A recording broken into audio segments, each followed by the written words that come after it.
I don't have any notes because someone asked me to talk about Tom Beauchamp and I don't need notes. You'll understand why. I met Tom Beauchamp 35 years ago. I was calculating because of today, as a brand new doctoral student at Georgetown University at the Kennedy Institute of Ethics, as you heard Tom mention.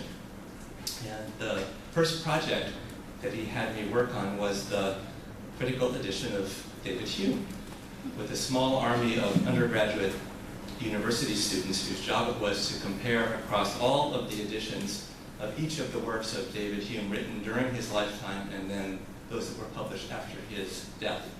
This is before computers. That was done with pieces of paper strewn across tables and pencils and copies of very difficult to read manuscripts, and I had no idea how this would possibly end up in books. Now, 45, I don't know how many years you've been working on this later, you're still working on it, and I certainly empathize with Ruth for all of the Hume stuff strewn about your house. So it's a labor of love for sure.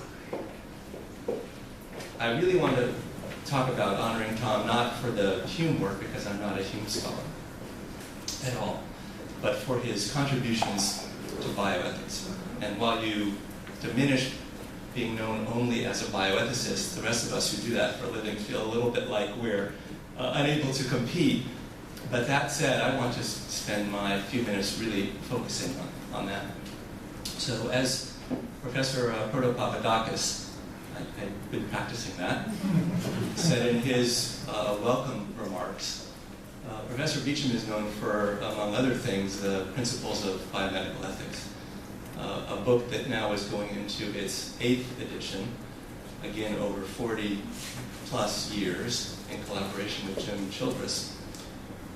And I would argue, and I'll say a few words about why, I would argue that that work and the work in explication of the approach that Professor Beauchamp and Childress take is the most influential work in the 20th century of bioethics. And I mean influential not only because of the scholarly quality, but because of the impact. The numbers of people around the world who have read it in English or in the language that has been translated into. How many languages now has Principles been? Many, many. And I would argue that not only because it has survived over the many editions, but because after each edition, I know Tom better, so I'll speak about Tom, has very generously listened to critics, answered his critics by expanding on the book or in the literature that's related to the book in ways that has enriched everyone's understanding and the field in ways that I think are going to be the most lasting legacy of Tom's contributions to bioethics. I want to say one last thing that you won't know about his scholarship, and then I'll conclude. So everybody knows about Tom's qualities as a scholar and his level of productivity, which is unmatched. And I will say being a graduate student of Tom's was an eye-opening experience for the high bar that it set for output, and I have not been able to match that. I don't know that anybody can. But what you cannot see in his published scholarship or in his lecturing is the quality and generosity of his mentorship. So I had the privilege, and it was almost accidental. My own introduction to Tom Beauchamp was because I arrived middle of the year, the academic year at Georgetown in January of 1985, late 1984, but I began as a student, middle of the year. And at that time, all of the graduate assistantships were assigned except for Tom Beauchamp. And so I was told there's only one person left to be your advisor, and he's known to work his graduate students very, very hard. Is it okay that we point you to him? And I said, do I have a choice? And they said, no. I said, okay.